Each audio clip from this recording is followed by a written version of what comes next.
Bismillahirrahmanirrahim. Assalamualaikum warahmatullahi wabarakatuh. Bismillah, alhamdulillah, wassalatu wassalamu ala habibillah Sayyidina Muhammad ibn Abdullah wa ala alihi wa sahbihi wa mawalah. Subhanaka la ilma lana illa ma 'allamtana innaka antal alimul hakim wa la hawla wa la quwwata illa billahil aliyyil azim. اللهم رب اشرح لنا صدورنا ويسر لنا أمورنا واحلل عقدة من ألسنتنا يفقه أقوالنا اللهم فكهنا في الدين وعلمنا التأويل برحمتك يا رب العالمين والحمد لله رب العالمين. Alhamdulillah, alhamdulillah, syukur kepada Allah Subhanahu wa taala kita bertemu kembali di dalam pembacaan kitab hadis yang terkenal Sahih Imam Muslim rahimahullahu taala. Kita berada hampir separuh daripada kitab. Kita telah tiba pada riwayat 3136 mengikut cetakan saya dan kita masih lagi berada pada hadis-hadis berkenaan tentang haji. Ahlan-ahlan kepada sahabat-sahabat yang berada di ruangan TikTok maupun yang berada di ruangan Facebook. Tak sempat saya nak baca nama kedua-duanya. Ahlan-ahlan kepada semua, kita dah tiba pada riwayat 3136 yang mana pada kali ini Imam Muslim mengumpulkan hadis yang mana tajuknya lebih kurang adalah istihbabi ramyi jamratil aqabah yauman nahri rakibah. Melontar jamrah pada 10 Zulhijjah sunnah adalah dengan menunggang kenderaan. Sebab Nabi pada 10 Zulhijjah, Nabi SAW datang daripada Muzdalifah, daripada Masy'aril Haram. Nabi menunggang unta. Maka sunnah untuk menunggang kenderaan ketika melontar jamrah 10 Zulhijjah. Wa bayani qawlihi, dan maksud daripada sabdaan baginda, litakhudhu, hendaklah kamu mengambil, mempelajari, anni, daripadaku, manasikakum, amalan-amalan ibadah haji kamu. Maka sebab itu kalaulah kita nampak ada sebahagian orang yang mana selalu kos bayaran dia mahal, dia menaiki contohnya bagi yang selalu digunakan untuk golf, untuk melontar. Jangan pula kita kata, dah kenapa tak ikut sunnah. Sebenarnya menunggang kenderaan untuk melontar pada 10 Zulhijjah Jamrah Aqabah adalah sunnah. Sebab itu kata Imam Nawawi rahimahullahu ta'ala pada baris yang kedua, fihi dalalatul lima qalahu Syafi'i. Hadis ini menjadi dalil sebagaimana yang telah disebut oleh Imam Syafi'i rahimahullah, annahu yustahabbu liman wasala mina rakibah, bahawa sunnah barang siapa yang tiba di Mina dalam keadaan menunggang, ayyarmiya jamratul aqabah yauman nahri rakibah, maka hendaklah dia juga melontarkan jamrah dalam keadaan menunggang unta. Walau ramaha masya, dan kalaulah dia melontar jamrah dalam keadaan berjalan kaki pun boleh, tak ada masalah. Wa amma man wasalaha masya, dan seseorang yang tiba ke tempat jamrah dalam keadaan berjalan kaki, maka sunnah untuk dia melontar jamrah dalam keadaan berjalan kaki. Maka kata Imam Nawawi, wa hadza fi yaumin nahar, ini adalah sunnah pada 10 Zulhijjah. Wa amal yauman al-ulan min ayyami tasyrik, adapun 2 hari pertama daripada hari tasyrik, 11, 12. Dia ada 4 hari melontar. Hari ke-10 hanya 1 jamrah. 11, 12, 13, ketiga-tiga jamrah. Maka kata Imam Nawawi, adapun 11 dan 12 Zulhijjah daripada hari tasyrik, maka sunnah untuk melontar pada kedua hari ini ke semua jamrah masyian, dalam keadaan berjalan kaki. Sebab itulah yang dilakukan oleh Nabi sallallahu alaihi wasallam. Kemudian pada hari yang ketiga, hari yang last, maka sunnah untuk melontar jamrah dalam keadaan menunggang kenderaan supaya boleh terus balik. Dan itulah yang dilakukan oleh Nabi. Nabi SAW ketika hari yang terakhir 13 Zulhijjah, Nabi dah bawa segala barang baginda. Nabi melontar dan Nabi terus balik menuju ke Wadi Muhassab yang kita akan baca kemudian. Maka ini adalah dalil yang disebut dalam mazhab Syafi'i. Terus baca 3136.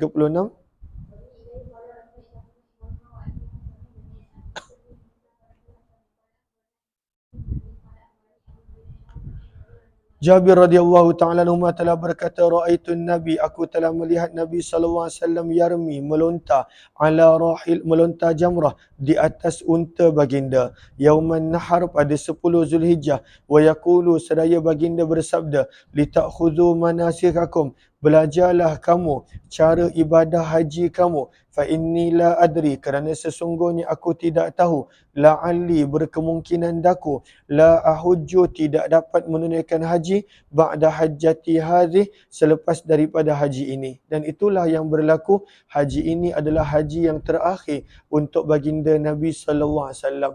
Daripada sini juga kita belajar, selagi mana berkesempatan kita mengambil ilmu daripada seseorang, guru kita, masyaikh kita, maka ambillah bersungguh-sungguh. Kerana kita pun tak tahu sampai bila kita boleh ambil ilmu daripada mereka. Terus 3137 baca.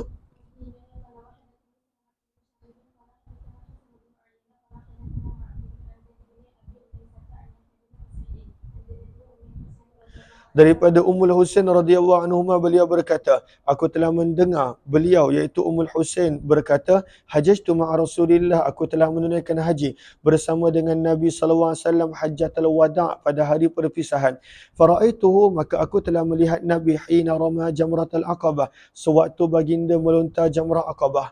Dan bilakah dilontar jamrah Aqabah? Pada 10 Zulhijjah. 10 Zulhijjah hanya satu jamrah sahaja yang dilontar.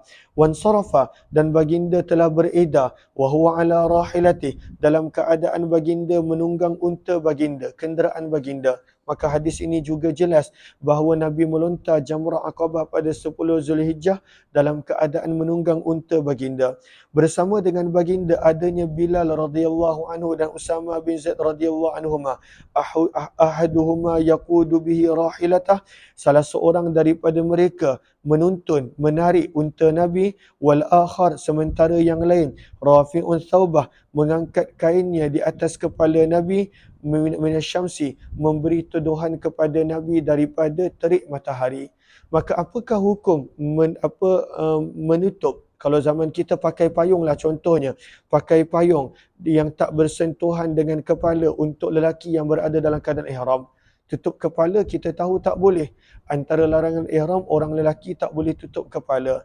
Orang perempuan tak boleh tutup muka. Itu yang kita telah tahu. Namun kalaulah dia meletakkan satu kain yang tidak menyentuh kepala, macam zaman kita pakai payung, memayungi seseorang, adakah boleh? Maka pada muka baris yang kedua, 4, 6, 8, 10, 11, haul istizlalil muhrim, hukum ahkam sekitar memayungi orang yang berada dalam keadaan ihram. Kalau wanita tak ada masalah, ini kes tentang lelaki. Maka hadis ini kata Imam Nawawi, jawazu tazlilil muhrim, adalah dalil bahawa boleh untuk memayungi seorang lelaki yang berada dalam ihram, ala ra'si, di atas kepalanya, bithaubin, sama ada dengan pakaian ataupun yang lain. Wahwa mazhabuna, dan inilah pendapat mazhab Syafi'i dan majoriti para ulama, sama ada orang yang dipayungi itu menunggang unta ataupun berjalan kaki. Sementara Imam Malik dan Imam Ahmad mengatakan tidak boleh dan perlu untuk membayar fidyah. Terus baca.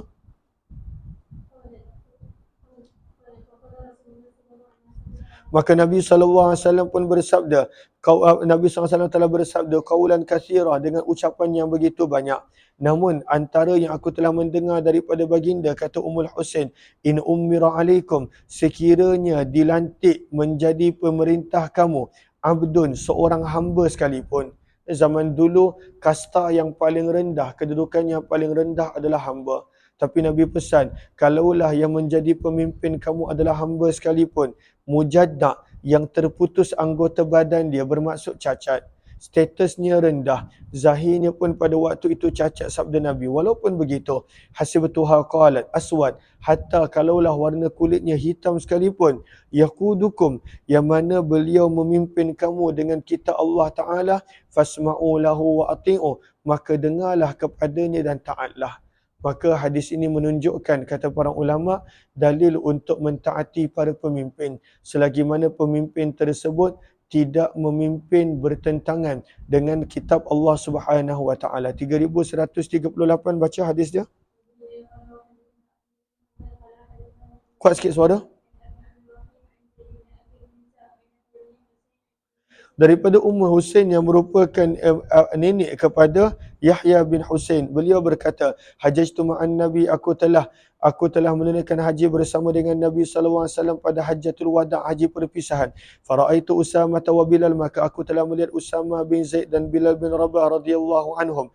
Wa ahaduhuma, dan salah seorang daripada mereka akhidun, memegang bikhitami naqatin Nabi, dengan tali kekang unta Nabi. Wal akhar, sementara yang kedua rafi'un, mengangkat thawbahu, kainnya, yasturuhu, melindungi, menutupi Nabi SAW daripada panas. Mana Aisyah, panggil Aisyah turun.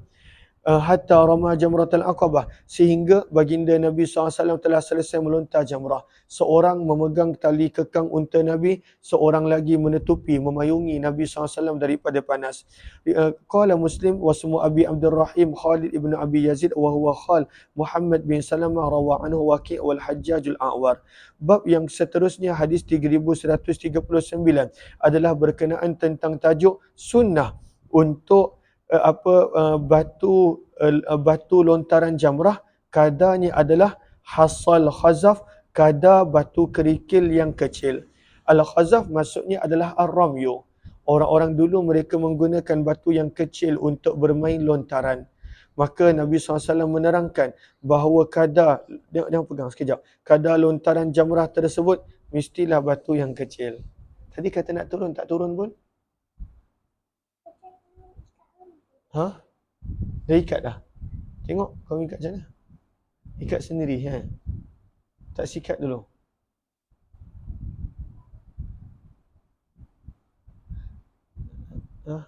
Tolong sikat rambut dah. Lepas tu ikat. Lepas tu baru main, okey? Sekejap je sikat. Nak suruh kakak-kakak sikat ke nak Aminah? Aminah.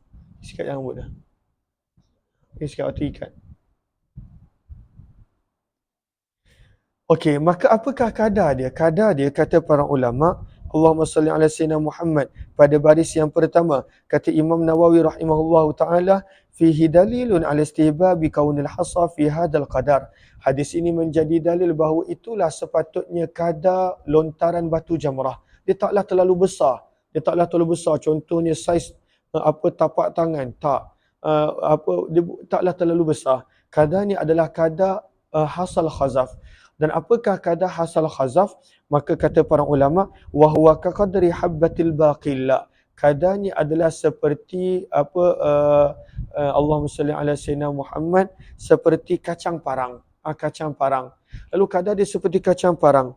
Maka kadarnya pada waktu itu kadar yang kecil, tak semestinya terlalu besar.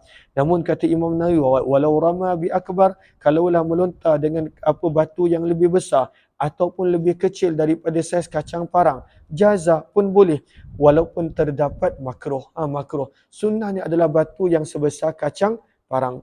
Kadar lebih kurang begitu. Itu adalah saiz batu. Terus 3139 baca hadisnya.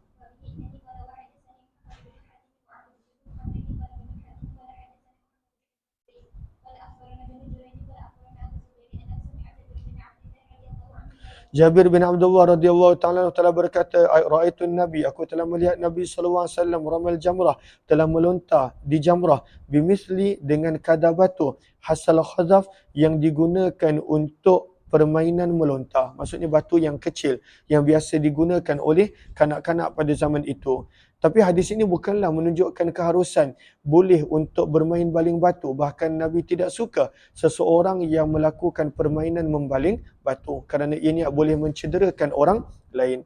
3140 adalah berkenaan tentang bilakah waktu sunnah untuk melontar. Bilakah waktu sunnah untuk melontar jamrah. 3140 baca sanad dia.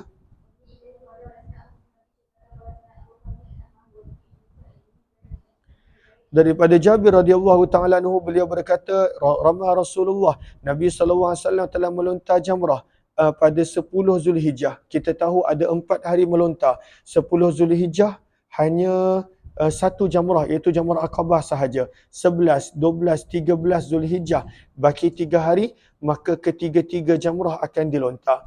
Maka bilakah waktu sunnah untuk melontar? Maka kata Jabir, Nabi SAW telah melontar jamrah Aqabah pada 10 Zulhijjah, duha, pada waktu duha. Dan ada pun selepas daripada itu 11, 12 dan 13 Zulhijjah, Nabi SAW telah melontar faidza zalati syamsu, selepas zuhur. Cuma pada 13 Zulhijjah kita akan baca dalam hadis yang lain, Nabi melontar selepas zuhur, tapi Nabi solat zuhur di Wadi Muhassab pada 13 Zulhijjah. 3141 kita tak terjemahkan sebab riwayatnya lebih kurang sama. Wa bi ilaihi qala hadatsanahu Ali bin Khashram qala akhbarana Isa bin Yunus qala akhbarana Ibnu Jurayj qala akhbarani Abu Zubair annahu sami'a Jabir bin Abdullah radhiyallahu anhu yaqulu kana an-nabi sallallahu alaihi wasallam bimithlih. Riwayat yang ke-3142 ada satu hadis di sini Imam Nawawi nak menerangkan setiap lontaran batu di jamrah mestilah 7 biji batu, 7 biji batu. Tak ada kurang dan tak ada lebih daripada itu. Maka kita dah tahu, hari yang pertama 10 Zulhijjah, kita perlukan 7 batu. Hari yang ke-2, 11 Zulhijjah, maka 7 kali 3 berapa? 7 kali 3 berapa? 21. Maka 21 kali 3 berapa? 21 kali 3 berapa? 63. 63 tambah 7 berapa? 63 tambah 7, 70. Maka sebenarnya untuk melontar 4 hari, kecualilah ada orang buat nafar awal, dia balik pada 12 Zulhijjah. Tapi untuk ke-4 hari melontar, yang kita perlukan adalah 7 biji batu. Lalu kalaulah kita nak pergi kutip batu dekat Muzdalifah, zaman kita tak perlu kutip. Setengah travel macam Andalusia contohnya, mereka dah siap sediakan batu. Mereka dah siap kutipkan batu.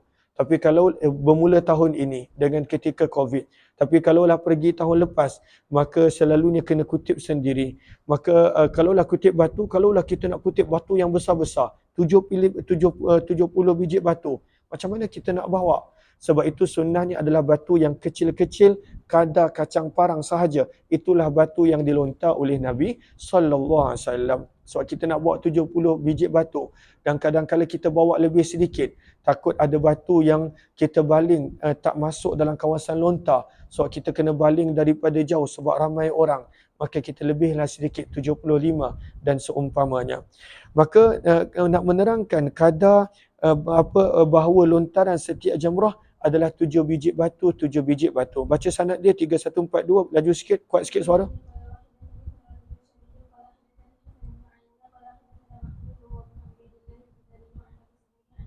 Daripada Jabir radhiyallahu ta'ala beliau berkata Nabi SAW bersabda, cuma take note, dalam hadis ini 2 kali datang perkataan istijmar.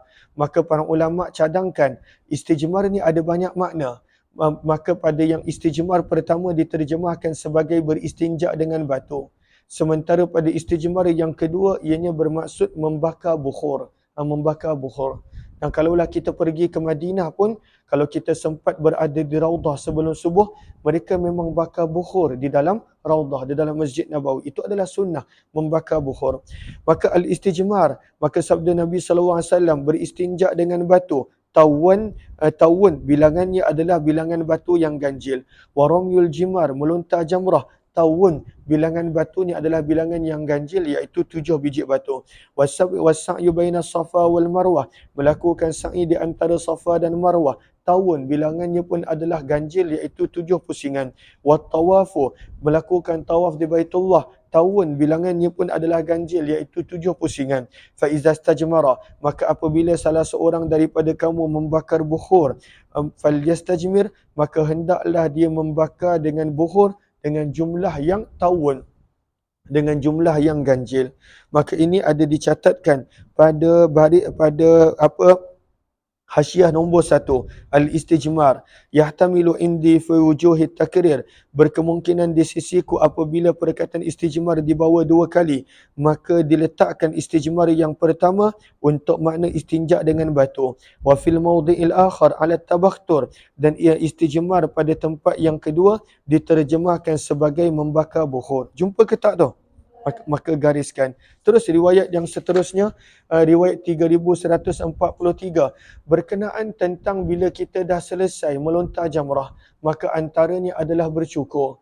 Maka mana satu yang lebih afdal, bercukur ke ataupun gunting? Dua-dua boleh. Maka di sini dibawakan hadis nak menerangkan tafdilil halq, apa lebih afdal bercukur ala taksir berbanding daripada gunting. Wa jawazi taksir, namun hukumnya adalah harus untuk gunting. Lalu kalaulah seseorang tu dia tak nak cukur, dia nak gunting, jangan pula kita kata haji dia tak sah, kerana harus dan boleh. Dan ada para sahabat yang mereka gunting rambut mereka. Allahumma salli ala Sayyidina Muhammad. Okey, terus baca 3143, baca sanad dia.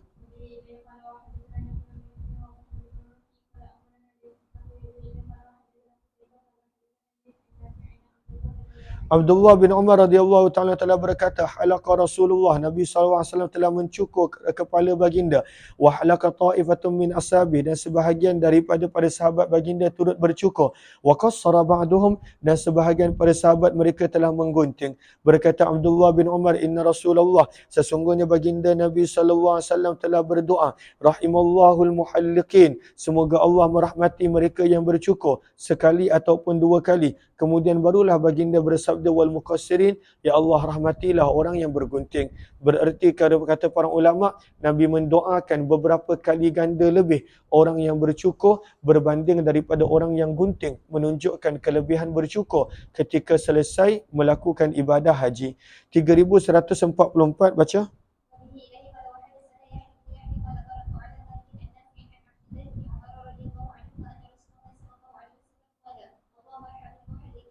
Maka daripada Abdullah bin Umar radhiyallahu taala anhu, sesungguhnya Nabi SAW telah berdoa, ya Allah rahmatilah mereka yang bercukur. Qalu, maka para sahabat berkata, wal muqassirin, doakanlah juga orang yang menggunting rambut wahai Rasulullah. Maka kali kedua Nabi berdoa, Allahumma arham al muhallikin, ya Allah rahmatilah orang yang bercukur. Maka para sahabat berkata, wal muqassirin, doakanlah juga orang yang menggunting wahai Rasulullah. Barulah kali ketiga Nabi SAW bersabda, wal muqassirin, dan juga orang-orang yang menggunting rambut mereka. 3145 kita tak terjemahkan sebab riwayatnya lebih kurang sama. Begitu juga 3146. Cuma di situ jelas bahawa Nabi mendoakan orang yang bercukur 3 kali, kali keempat barulah Nabi mendoakan orang yang bergunting sahaja. Wa bi ilaihi qala akhbarana Abu Ishaq qala Ibrahim bin Muhammad bin Sufyan an Muslim bin al-Hajjaj qala hadatsana Ibnu Numair qala hadatsana Abi qala hadatsana Ubaidullah bin Umar an-Nafi' an Ibnu Umar radhiyallahu anhuma anna Rasulullah sallallahu alaihi wasallam qala rahimallahu al-muhalliqin qalu wal muqassirin ya Rasulullah qala rahimallahu al-muhalliqin qalu wal muqassirin ya Rasulullah qala rahimallahu al-muhalliqin. Maka hadis ini jelas Nabi sebut sampai 3 kali, ya Allah rahmatilah mereka yang bercukur. Qalu wal muqassirina ya Rasulullah, barulah Nabi mendoakan, itu pun Nabi sekadar atafkan wal muqassirin, dan juga mereka yang menggunting sahaja. 3146 kita tak terjemahkan juga sebab riwayat lebih kurang sama. Riwayat ini nak menjelaskan riwayat yang kita baru baca tadi, kali keempat barulah Nabi sebut wal muqassirin, itu pun tanpa Nabi menyebut rahimallah. Wa bi ilaihi qala hadatsana Ibnu al-Musanna qala hadatsana Abdul Wahhab qala hadatsana Ubaidullah bi hadzal isnad wa qala fil hadits falamma kanat ar-rabi'ah, pada kali yang keempat barulah Nabi bersabda wal muqassirin, dan juga mereka yang menggunting sahaja. 3147 baca sanad dia.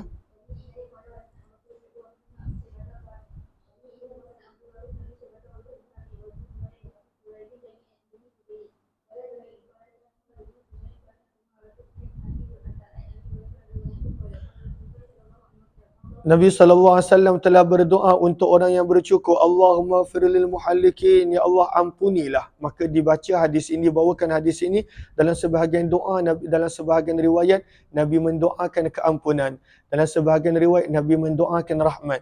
Kata para ulama, kedua-duanya adalah berkemungkinan sebab Nabi pernah melakukan 4 kali umrah dan 1 kali haji. Maka berkemungkinan pada situasi yang berbeza.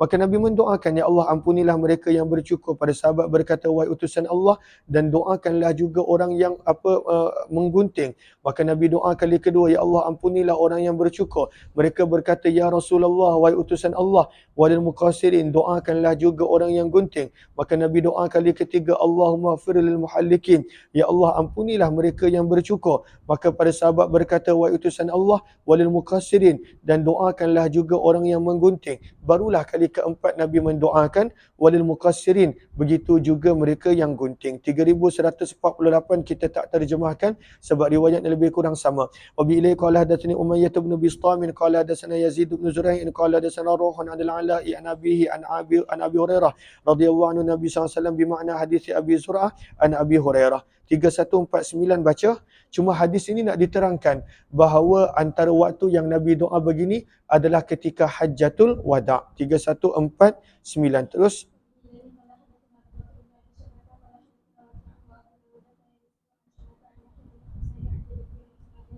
maka daripada Ummul Husain radhiyallahu anha, sesungguhnya beliau telah mendengar Nabi sallallahu alaihi wasallam berdoa ketika Hajjatul Wada' lil muhalliqin, untuk orang yang bercukur, salasan 3 kali, walil muqassirin, dan untuk orang yang menggunting rambut hanya sekali.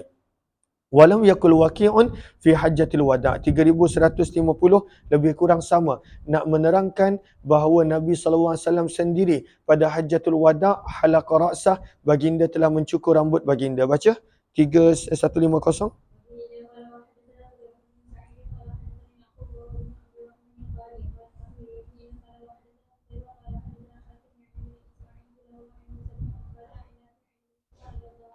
Abdullah bin Umar radhiyallahu ta'ala meriwayatkan sesungguhnya Nabi sallallahu alaihi wasallam halaqa ra'sah, baginda telah mencukur rambut baginda fi Hajjatul Wada', pada haji wada'. Bukan sekadar haji wada', sebenarnya setiap ihram yang Nabi pakai, Nabi keluar daripada ihram dengan bercukur. Bukan sahaja haji wada', bahkan ketika melakukan umrah. Bab yang seterusnya nak menerangkan bahawa apakah turutan sunnah amalan pada 10 Zulhijjah. Sebab pada 10 Zulhijjah ada 4 amalan besar, iaitu melontar jamrah, bercukur, menyembelih binatang dan tawaf ifadah. Yang mana satu nak buat dulu? Yang mana satu dulu adalah sunnah? Maka bahawa bayan penjelasan anna sunnah, bahawa amalan yang sunnah mengikut Nabi pada 10 Zulhijjah adalah ayyarmiya, melontar jamrah Aqabah dulu dengan 7 biji batu. Summayanhar, kemudian sembelih dulu binatang korban jika ada. Summayahlik, dan kemudian barulah bercukur. Wal ibtida'u fil halaq, dan sunnah bila kita mula bercukur, dan kita boleh cakap dengan tukang cukur ketika mana kita yang lelaki melakukan haji ataupun umrah, kita minta dia mulakan dahulu daripada arah kanan. Barulah cukur arah kiri. Kerana itulah cara Nabi sallallahu alaihi wasallam bercukur. Maka walaupun tak wajib, tapi sekecil-kecil sunnah yang kita ikut, sebenarnya kita mendapat pahala. 3151 baca. Maka di sini kata Imam Nawawi pada baris yang pertama, bayanus sunnah, menjelaskan tentang amalan sunnah yang boleh kita ikut ketika mana melakukan haji pada 10 Zulhijjah ba'da daf'i min Muzdalifah, setelah bertolak daripada Muzdalifah. Maka sebenarnya 10 Zulhijjah ada 4 amalan. Melontar jamrah di Aqabah, summa nahrul hadi, kemudian menyembelih binatang korban, summal halak, kemudian bercukur ataupun memotongkan rambut jika mahu, kemudian ke Mekah dan melakukan tawaf haji, dan melakukan sa'i jika masih belum melakukan sa'i selepas tawaf kudum. Fa in kana sa'a ba'da, kalaulah telah selesai melakukan sa'i setelah tawaf kudum, maka tidak perlu untuk mengulanginya lagi. Kemudian pada 2 baris bawah tu, wa minha annahu yustahabbu idza qadima Mina, apabila tiba sahaja di Mina. Jumpa tak? Bila sahaja tiba di Mina, alla yu'rija ala syai'in, jangan melakukan apa-apa sebelum melontar. Sampai je Mina, sunnah terus melontar jamrah Aqabah pada 10 Zulhijjah. Bal ya'til jamrah, bahkan terus menuju ke jamrah, sama ada menunggang ataupun berjalan kaki. Terus baca 3151.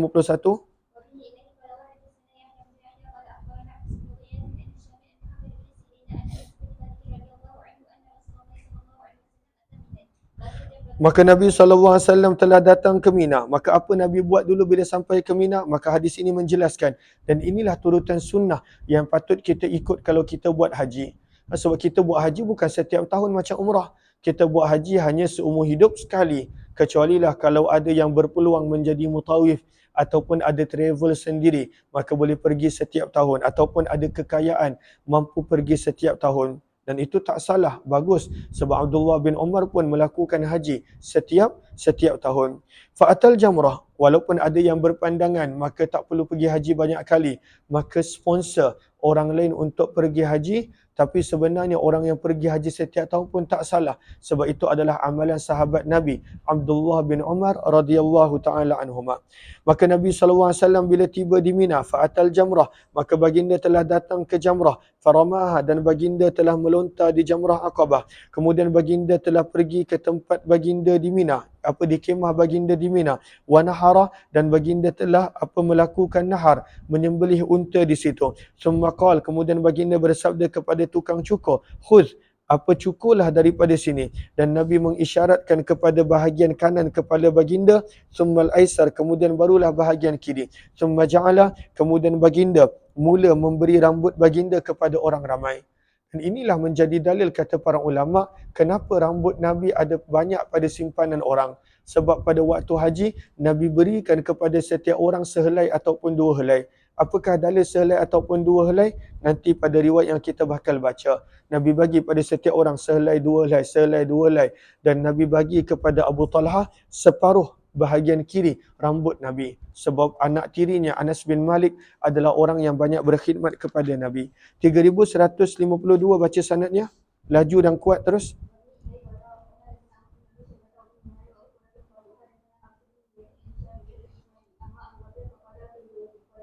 Maka baginda telah bersabda kepada tukang cukur, ha, daripada sini. Wa asyara, dan baginda mengisyaratkan dengan tangan baginda ila janibil aiman, ke bahagian kanan kepala. Hakadha, seperti ini. Faqasama, maka baginda telah membahagikan rambut baginda baina mayalihi, maka baginda telah membahagi-bahagikan rambut baginda kepada orang yang berada berhampiran baginda.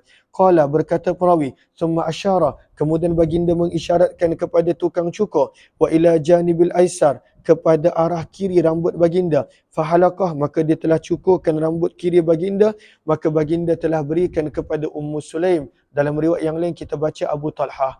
Maka Nabi cukur dulu kanan, sunnah, selesaikan kanan. Barulah Nabi SAW cukur kiri. Tapi kita buat begitu, tapi kita tak perlulah nak bagi-bahagikan rambut kita. Sebab kita siapa nak bahagi-bahagikan rambut kita? Ini Nabi SAW. Maka Nabi berikan kepada para sahabat supaya boleh mengambil berkat daripada rambut Nabi SAW. Dan itulah yang dicatat oleh Imam Nawawi rahimahullahu ta'ala. Terus, wa amma fi riwayati, maka Nabi SAW telah memulakan dengan bahagian kanan kepala baginda. Fawazza'ahu sya'rah, maka baginda telah membahagi-bahagikan sehelai rambut, wa sya'ratain, dan dua helai rambut, bainan nas, kepada orang ramai. Ada orang dapat sehelai, dan kita tahu rambut Nabi memang panjang. Qala thumma qala bil aisar, kemudian baginda mengisyaratkan dengan rambut kiri baginda pula. Fasana'a misla dzalik, maka tukang cukur telah melakukan perkara yang sama. Kemudian baginda bersabda, hahuna Abu Talha, inilah Abu Talha. Maka baginda telah memberikan semua rambut bahagian kiri kepada Abu Talha radhiyallahu taala anhu. Daripada sini kata para ulama, kenapa banyaknya rambut Nabi SAW di dunia. Sebab baginda Nabi bahagi setiap helai kepada orang yang berbeza. Terus 3153 baca sanad dia.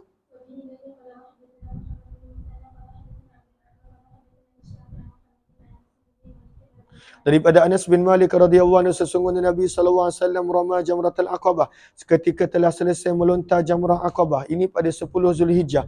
Summa insarafa ilal budan, kemudian baginda telah pergi kepada unta-unta al-hadiyu dan korban baginda. Al-hadiyu dan korban adalah unta yang sama. Cumanya dipanggil al-hadiyu kerana dikorbankan di tanah haram. Adapun kita panggil binatang korban umum, mana-mana binatang yang disembelih 10 Zulhijjah maka dipanggil sebagai binatang korban, kecuali kalaulah dia niat akikah dan sebagainya. Wal hajjam, sedangkan tukang cukur baginda jalisun, duduk menanti baginda. Wa qala, maka baginda memberi isyarat dengan tangan baginda, an ra'sih, pada kepalanya. Fahalaka syiqqahul aiman, maka tukang cukur telah mencukur bahagian kanan kepala baginda. Faqasamahu, maka baginda telah membahagi-bahagikan rambut baginda fi man yalih, kepada para sahabat yang berhampiran dengan baginda. Summa qala, kemudian baginda bersabda, ihlik asyiqqal akhar, cukur pula bahagian kiri. Faqala, kemudian baginda bertanya, aina Abu Talha, di manakah Abu Talha? Fa'atahu iyah, dan Nabi berikan keseluruhan rambut kiri baginda kepada Abu Talha radhiyallahu anhu. 3154, baca sanad dia terlebih dahulu.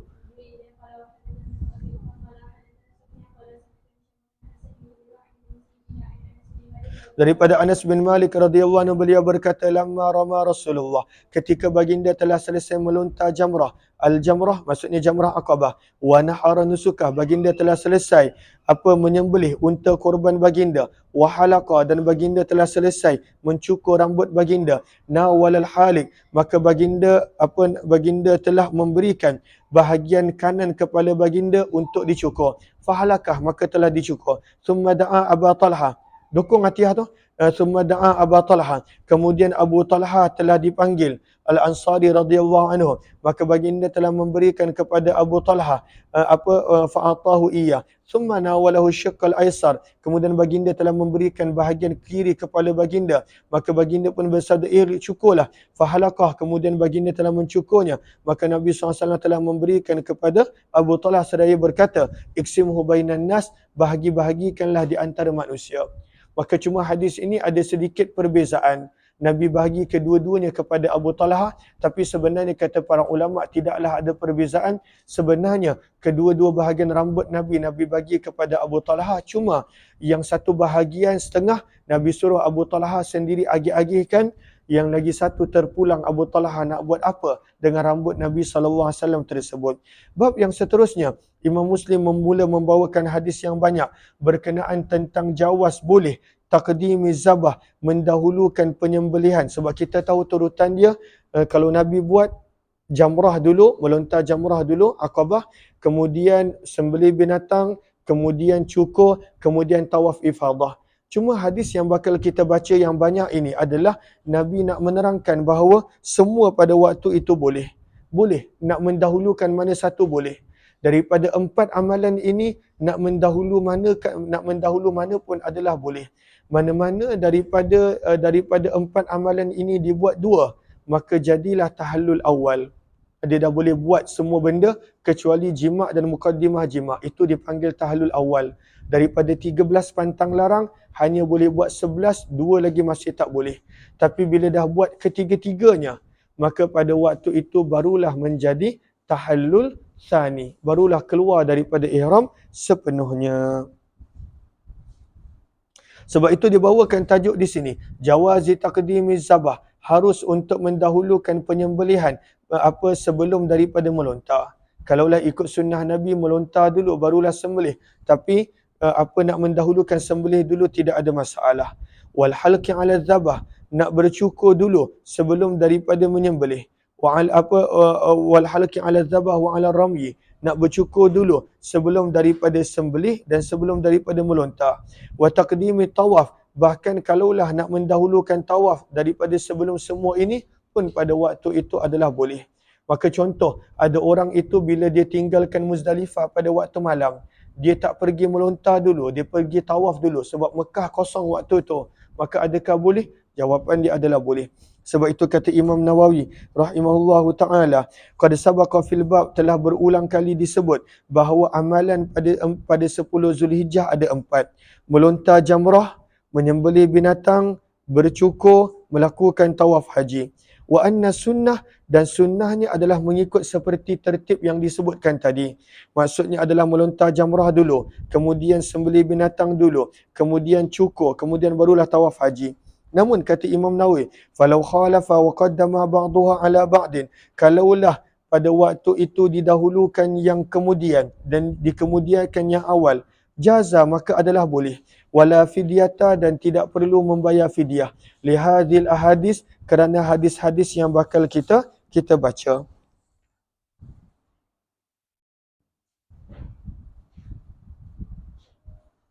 Okey, terus baca hadis 3155, baca.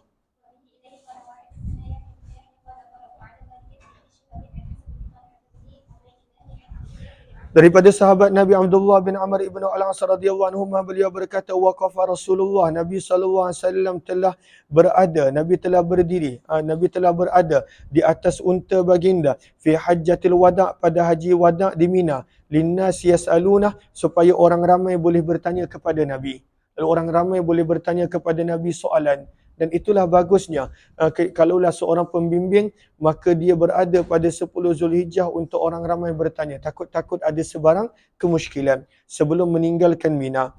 Maka telah datang seorang lelaki lalu berkata, ya Rasulullah, wahai utusan Allah, lam ash'ur, aku tidak tahu, fahalaktu, maka aku telah cukur dulu rambut sebelum daripada aku sembelih binatang korban.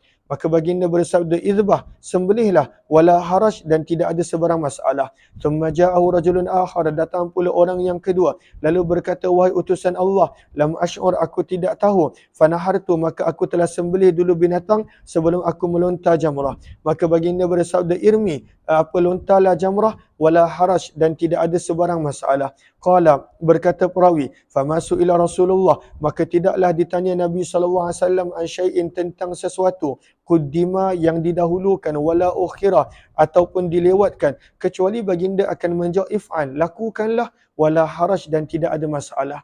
Di sini kita nampak betapa Nabi SAW tidak mahu membebankan para sahabat dan umat baginda Nabi SAW. 3156 baca sanad dia.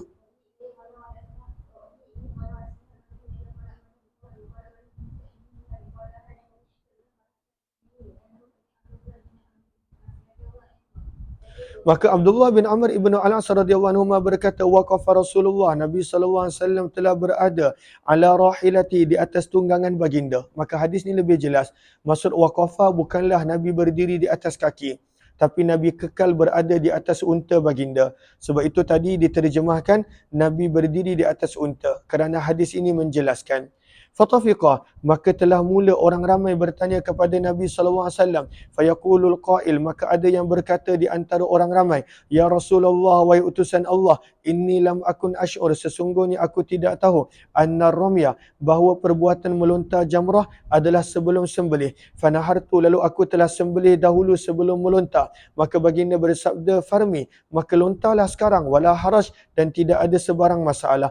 Qala, kemudian berkata pula, wa tafiqa telah datang orang yang lain. Tafiqah diterjemahkan sebagai datang. Telah datang orang yang lain lalu berkata, inni lam ash'ur, sesungguhnya aku tidak tahu, annan nahra, bahawa sesungguhnya menyembelih binatang korban adalah sebelum daripada bercukur. Fahalaktu, maka aku telah cukur dahulu sebelum menyembelih. Maka Nabi SAW bersabda, inhar, sembelihlah, wala haraj, dan tidak ada sebarang masalah. Qala, berkata perawi, fama sami'tu, maka tidaklah aku mendengar Nabi SAW su'ila yauma izin, ditanya pada hari tersebut, an amrin, tentang sesuatu, mimma yansa, daripada perkara yang orang ramai lupa, wa yajhal, ataupun tidak tahu, min taqdimi ba'dil umur, daripada mendahulukan sebahagian amalan perbuatan sebelum yang lain, wa ashbahiyah, dan seumpamanya, kecuali Nabi akan menjawab, if'alu, lakukanlah kamu perkara tersebut, wala haraj, dan tidak ada sebarang masalah. Maka daripada sini menjadi dalil bahawa tidak ada masalah untuk mendahulu dan mengkemudiakan 4 amalan yang ada pada 10 Zulhijjah. 3157 kita tak terjemahkan sebab riwayat lebih kurang sama. Wa bi ilai qala hadatsana Hasan al-Hulwani qala hadatsana Yaqub qala hadatsana Abi Ansali an Ibn Shihab bimithli hadis Yunus an Az-Zuhri ila akhir. 3158 baca sanad dia.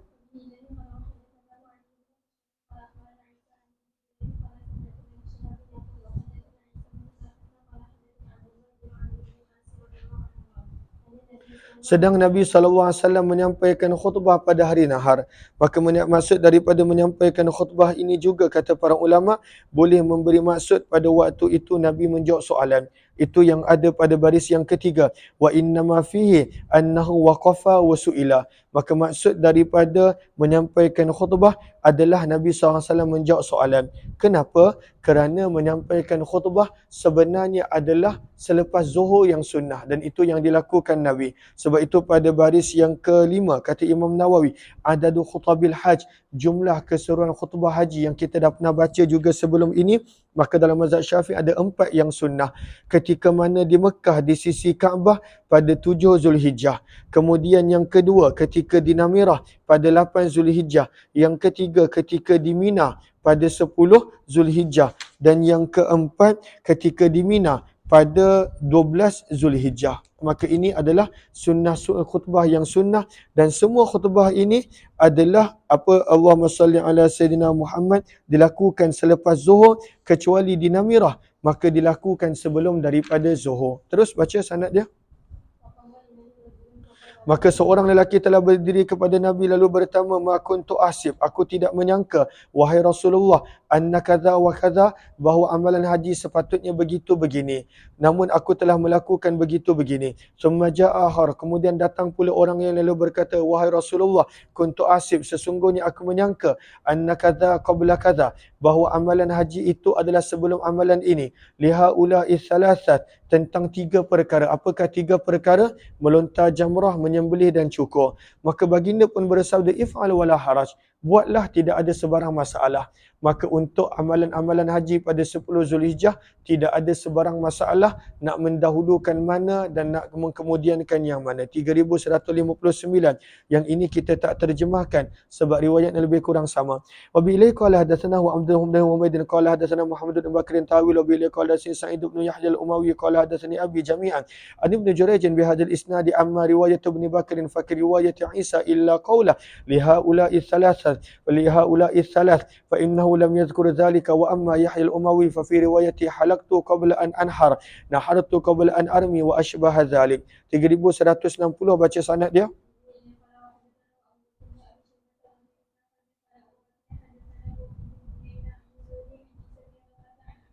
Daripada Abdullah bin Amr ibnu Al-As radhiyallahu ta'ala anhu, beliau berkata, atan Nabi SAW rajulun, telah datang seorang lelaki kepada Nabi SAW.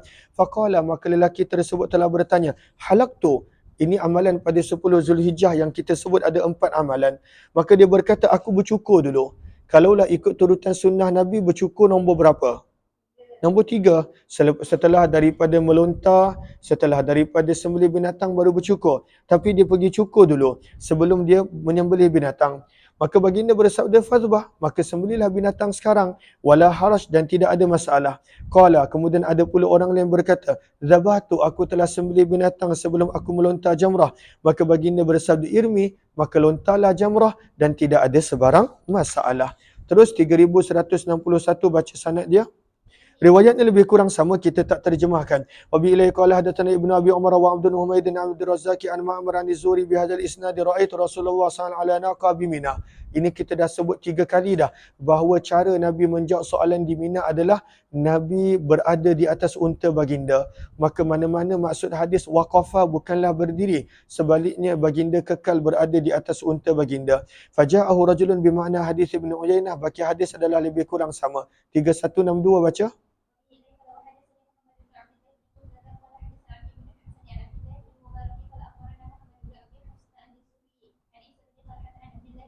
Daripada sahabat Nabi Abdullah bin Amr ibnu Al-As radhiyallahu anhu, beliau berkata, aku telah mendengar Nabi sallallahu alaihi wasallam, wa atahu rajul, ketika baginda didatangi oleh seorang lelaki yauman nahar pada 10 Zulhijjah, wa huwa waqifun, dalam keadaan baginda berada di atas unta baginda di sisi jamrah. Dan kita pun tahu 10 Zulhijjah memang Nabi melontar jamrah dengan menunggang unta. Maka lelaki tersebut telah bertanya, ya Rasulullah, wahai utusan Allah, inni halaktu, sesungguhnya aku telah mencukur rambut sebelum aku melontar. Maka adakah boleh nak mencukur rambut sebelum melontar? Jawapan dia boleh. Tapi ada sebahagian jemaah haji kata, tak boleh, kena melontar dulu baru cukur. Sebenarnya hadis ini jelas bahawa boleh cukur dulu, boleh buat apa-apa dulu daripada 4 amalan ini, yang mana satu dulu, yang mana satu kemudian. Daripada sudut harus adalah harus, afdalnya adalah mengikut turutan Nabi SAW. Sesungguhnya aku telah bercukur sebelum daripada aku melontar. Maka baginda bersabda, irmi, maka melontarlah sekarang dan tidak ada sebarang masalah. Wa atahu akhar, maka datang orang yang lalu bertanya, inni zabahtu, sesungguhnya aku telah menyembelih binatang sebelum daripada aku melontar. Maka baginda bersabda, irmi, maka melontarlah dan tidak ada sebarang masalah. Wa atahu akhar, datang pula orang yang lain lalu berkata, inni afadtu ilal baiti, sesungguhnya aku telah melakukan tawaf dulu di Baitullah sebelum aku melontar. Maka baginda bersabda, irmi, maka melontarlah sekarang dan tidak ada masalah. Yang terakhir ini menjadi dalil. Kalaulah dia pergi buat tawaf dulu, barulah dia datang balik ke Mina, dia melontar cukur, dia melontar sembelih binatang cukur, pun boleh. Tidak ada masalah.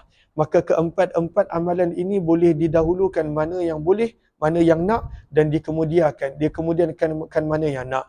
Tapi kalaulah nak mengikut haji Nabi SAW, maka perlu kesabaran. Sebab pada hari tersebut semua orang nak mengikuti haji Nabi SAW, maka perlukan kepada kesabaran. Berkata perawi, dan itulah yang afdal. Fama ra'aituhu su'ila, maka kata perawi, tidaklah aku melihat Nabi SAW ditanya pada hari tersebut tentang sesuatu, kecuali baginda akan bersabda, if'alu, lakukanlah kamu, wala haraj, dan tidak ada sebarang masalah. 3136 baca sanad dia.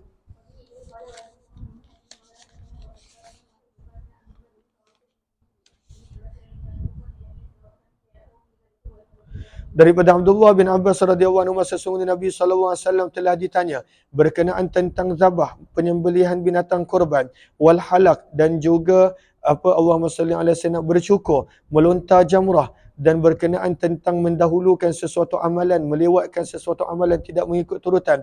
Maka baginda bersabda, la haraj, tidak ada sebarang masalah. Bab istihbabi tawafil ifadah yauman nahar. Sunnah melakukan tawaf ifadah pada 10 Zulhijjah.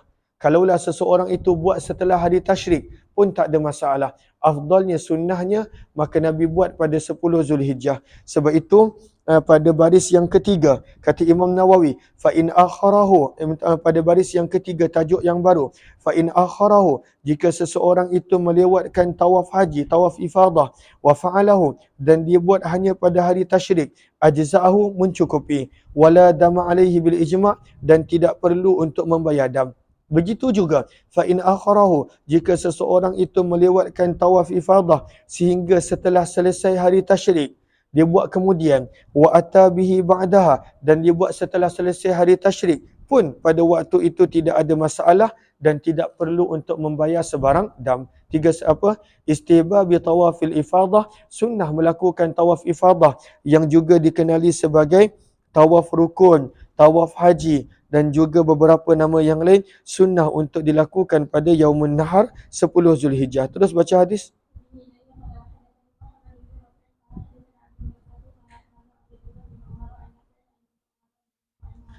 Maka Nabi SAW afadha, telah melakukan tawaf haji Yauman Nahar pada 10 Zulhijjah. Thumma raja'a, kemudian baginda telah pulang.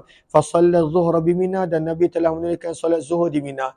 Berkenaan tentang solat zuhur Nabi pada 10 Zulhijjah, maka ada kedua-dua riwayat. Ada riwayat mengatakan Nabi menunaikan solat zuhur di Mekah. Ada riwayat mengatakan Nabi menunaikan solat zuhur di Mina. Maka para ulama menggabungkan kedua-dua riwayat ini dengan mengatakan Nabi melakukan kedua-duanya. Nabi menunaikan solat zuhur dulu di Mekah, kemudian Nabi sekali lagi menunaikannya di Mina kerana permintaan daripada para sahabat yang kekal di Mina dan tak pergi ke Mekah. Bab yang qala Nafi, adalah berkata Nafi, adalah Abdullah bin Umar, yufidu yauman nahri, akan melakukan tawaf ifadah pada 10 Zulhijjah, summa yarji, kemudian beliau kembali ke Mina, fayusalli zuhra bi Mina, dan beliau menunaikan solat zuhur di Mina, wa yadhkur, dan beliau menyebut anna Nabiya sallallahu alaihi wasallam fa'alah, begitulah cara Nabi sallallahu alaihi wasallam melakukannya. Riwayat yang ke-3165 nak menerangkan bila telah selesai melontar jamrah pada 13 Zulhijjah. Maka 13 Zulhijjah, bilakah waktu melontar dia yang Nabi buat? Lepas zuhur. Tapi Nabi solat zuhur dekat mana? Dekat Muhassab. Sebab itu nak diterangkan, bab istihbab, dan Nabi setelah selesai melontar 13 Zulhijjah, Nabi terus bergerak meninggalkan Mina. Bab istihbab nuzulil Muhassab, bab pada sunnahnya untuk turun dan berhenti di tempat yang bernama Muhassab Yauman Nafar, pada hari Nafar yang kedua, iaitu 13 Zulhijjah. Wa salatiz zuhri, dan sunnah untuk menunaikan solat zuhur di situ. Wa ma ba'daha, dan solat-solat yang lain. Maka apakah hukum untuk berhenti di muhassab? Maka sebenarnya hukum berhenti di muhassab ini adalah sunnah. Ianya tidak ada kaitan dengan rukun mahupun dengan wajib haji. Maka kata Imam Nawawi rahimahullahu taala pada baris yang keempat, yang kelima daripada bawah, hadis ini menunjukkan bahawa Nabi sallallahu alaihi wasallam telah menurun di Abtah. Maka nama yang sama, namanya adalah Abtah, adalah muhassab, dan ada beberapa nama yang lain. Wa anna Abu Bakar, dan begitu juga Abu Bakar, Umar, Abdullah bin Umar, para khulafa, semuanya melakukan perkara yang sama. Wa anna Aisyah wa bin Abbas, cuma Aisyah dan Abdullah bin Abbas mereka berdua berpandangan tidak perlu untuk turun dan berhenti di muhassab. Dan menurut pandangan mereka, itu adalah perbuatan adalah yang tidak sengaja yang dilakukan oleh Nabi sallallahu alaihi wasallam. Terima kasih banyak-banyak kepada Fik yang beri gift. Begitu juga yang lain yang saya tak sempat sebut nama, ada Mira Harun, dan juga kepada yang sahabat-sahabat yang lain. Terima kasih kepada yang beri gift. Moga Allah balas dengan sebaik kebaikan dan ganjaran. Maka kata Imam Nawawi rahimahullahu taala pada baris yang ketiga daripada bawah, wal yustahabu, dan sunnah, kalaulah seseorang itu dia nak berhenti di muhassab macam Nabi, maka sunnah untuk dia solat di muhassab ataupun abtah, solat zuhur, asar, maghrib dan isyak, 4 waktu. Subuh nak solat mana? Subuh Nabi sebelum subuh Nabi dah bergerak balik ke Madinah. Nabi dah bergerak balik ke Madinah sebelum subuh, maka subuh Nabi SAW telah solat di dalam perjalanan. Terus baca riwayat 3165.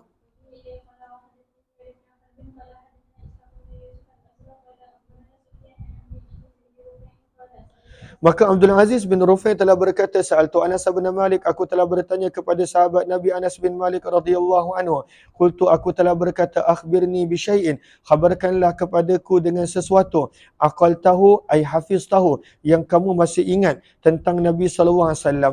Aina solat zuhra, di manakah Nabi telah menunaikan solat zuhur? Yaumat tarwiyah, pada 8 Zulhijjah. Maka Anas bin Malik menjawab, di Mina. Maka sebab itu sunnah pada 8 Zulhijjah tinggalkan Mekah sebelum daripada zuhur. Qultu, kemudian aku telah bertanya, fa aina shallal asra yauman nafar, di manakah Nabi SAW telah menunaikan solat asar pada 10 pada yauman nafar, pada pada 13 Zulhijjah. Nafar di sini bermaksud nafar tsani. Maka berkata Anas bin Malik, bil Abtah, di tempat yang bernama Abtah. Kemudian beliau berkata, if'al, namun kamu lakukanlah apa yang para pemimpin kamu lakukan. Jangan pada waktu itu buat berasingan, takut nanti mendatangkan fitnah, kata Anas bin Malik radhiyallahu anhu. Namun di sini kita nak belajar ada beberapa nama. Pada baris yang kedua daripada bawah, nama tempat yang Nabi duduk sebelum Nabi balik ke Madinah, maka namanya adalah Muhassab. Dikenali juga dalam hadis dengan Hasbah, dikenali juga dengan Abtah, dikenali juga dengan Batha, dikenali juga dengan Khif Banu Kinanah. Maka ini semua adalah merujuk kepada tempat yang sama. Ianya ada 5 nama yang disebutkan dalam hadis Nabi SAW. 3166 baca sanad dia.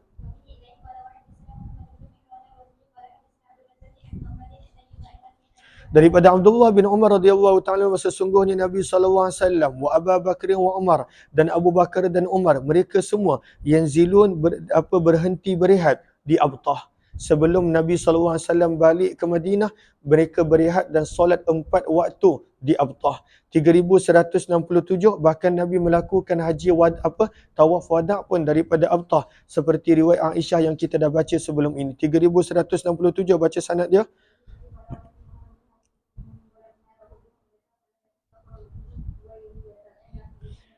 Sesungguhnya Abdullah bin Umar kana yara, beliau berpandangan, at-tahsiba, berhenti di muhassab, sunnah adalah sunnah Nabi SAW, dan itulah juga pandangan mazhab Syafi'i, berhenti di situ jika mampu adalah sunnah.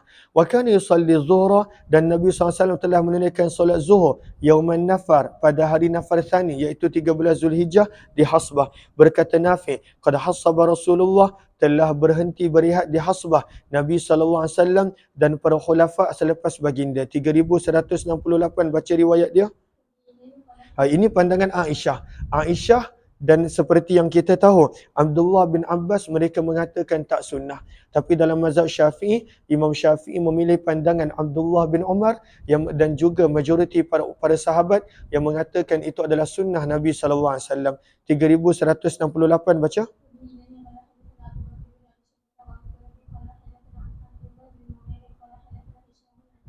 Daripada Aisyah radhiyallahu taala beliau berkata nuzulul abtah, berhenti ni Nabi SAW di tempat bernama Abtah. Kita dah sebut nama kelima-lima tempat ini adalah merujuk kepada tempat yang sama. Kata Aisyah, laisa bisunnah, ianya bukanlah sunnah. Innama nazalahu Rasulullah, hanya sahaja Nabi berhenti di situ. Li'annahu kana asmah, kerana tempat tersebut adalah lebih senang. Li khurujihi, untuk baginda keluar pulang. Idza kharaja, apabila baginda nak pulang. 3169 dan 3170. Kedua-dua hadis ini adalah lebih kurang sama, maka kita tidak terjemahkan.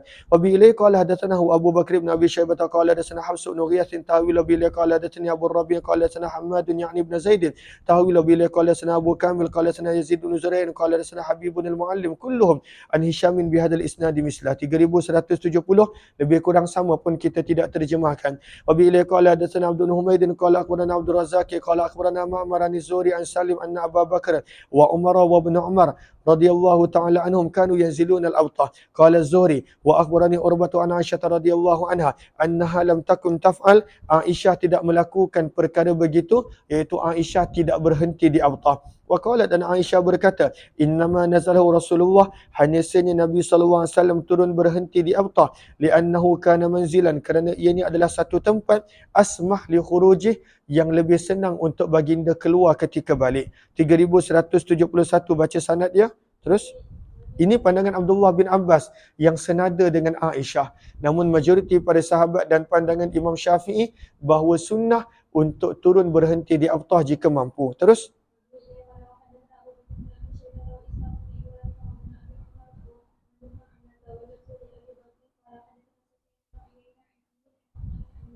daripada Abdullah bin Abbas radhiyallahu anhu beliau berkata, laisa tasibu bi syai'in, tidaklah bukanlah sesuatu amalan daripada syariat. Laisa bi syai'in maksudnya bukanlah sesuatu amalan daripada syariat. Maksudnya tak sunnah untuk berhenti rehat di tasib.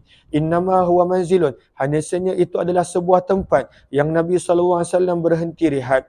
Maksudnya tidak ada sebarang sunnah di situ. Itu menurut pandangan Abdullah bin Abbas. Begitu juga riwayat berikut Abu Rafi', beliau pun berpandangan senada dengan Abdullah bin Abbas dan Aisyah. 3172 baca.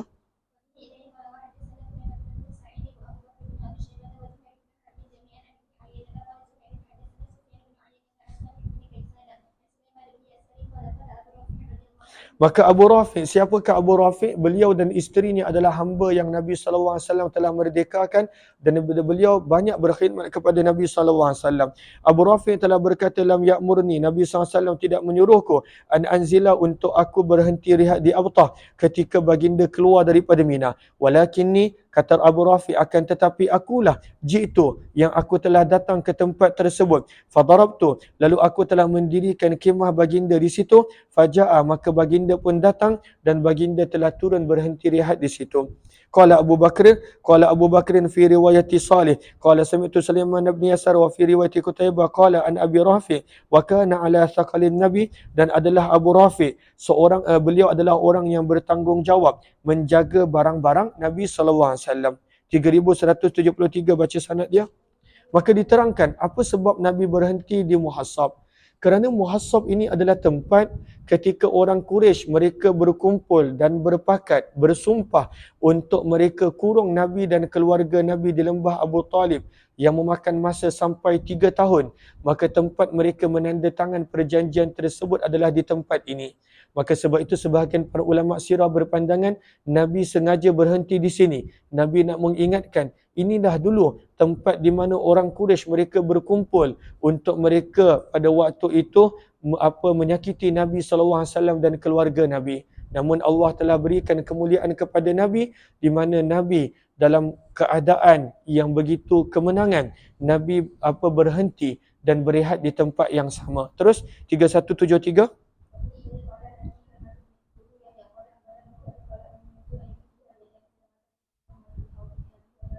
Daripada Abu Hurairah radhiyallahu anhu daripada Nabi sallallahu alaihi wasallam sesungguhnya baginda bersabda, "Nanzilu, kita akan turun insya-Allah esok, ghadan bi khayfi Bani Kinanah, di tempat yang bernama Khayf Bani Kinanah. Nama lain bagi Abtah ataupun Batha ataupun Muhassab ataupun Hasbah. Haitsu di tempat itulah taqasamu, telah bersumpah. Taqasamu ay telah tahalafu, telah saling bersumpah orang-orang musyrikin Mekah alal kufur, di atas kekufuran. Maksudnya mereka telah bersumpah untuk mengurung Nabi sallallahu alaihi wasallam dan keluarga Nabi seperti yang bakal kita baca pada hadis berikut. Terus 3174 baca.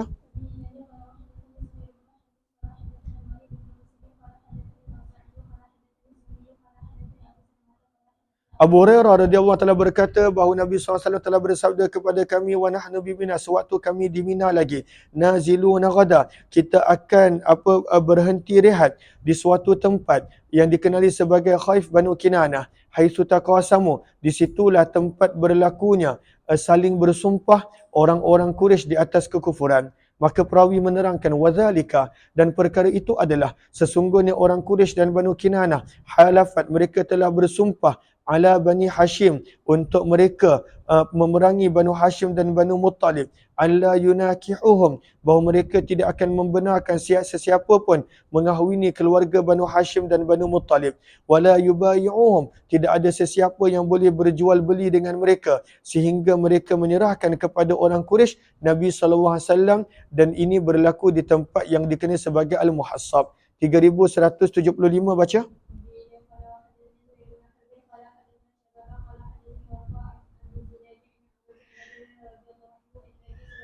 Maka Nabi SAW telah bersabda, manziluna, tempat berehat kita insya-Allah esok, idza fatahallah, apabila Allah Subhanahu wa taala memberikan kelonggaran.